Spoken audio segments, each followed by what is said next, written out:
आप सुन रहे हैं एजी एंटरटेनमेंट की धमाकेदार प्रस्तुति मीरगंज।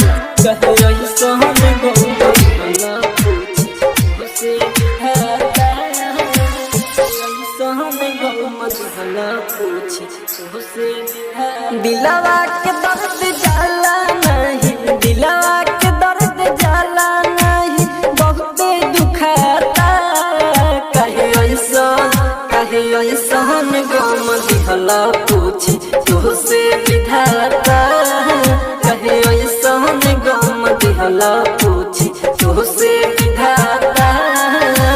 दिलवा के दर्द जाला नहीं, दिलवा के दर्द जाला नहीं, बहुते दुखता। कहे ऐसा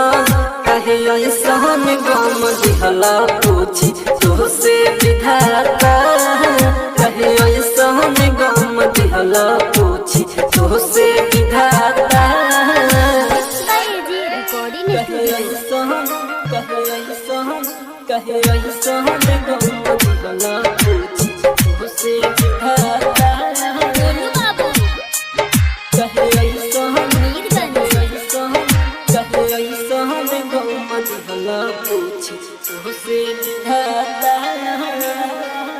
जब तू खेलला हमसे प्यार वाला खेल हो, धोखा दे के चल गईले भईनी अकेला हो। धोखा दे के चल गईले भईनी अकेला हो। और जब तू खेलला हमसे प्यार वाला खेल हो, धोखा दे के चल गईले भईनी अकेला हो। आवे याद उनकर जब, आवे याद उनकर जब, आँख से आंसू गिराता। कहे ऐसा गम दिहला पूछी तुझसे विधाता। कहे ऐसा गम दिहला पूछी तुझसे विधाता। आप सुन रहे हैं एजी एंटरटेनमेंट की धमाकेदार प्रस्तुति।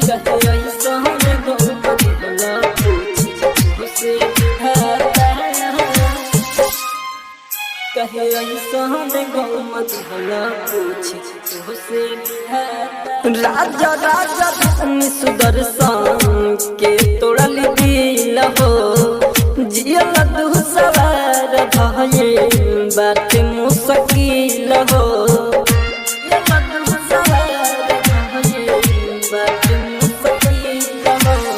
राजा राजा धनी सुदर्शन के तोड़ल दिल हो, जियल दू सवार भये बात मुश्किल हो।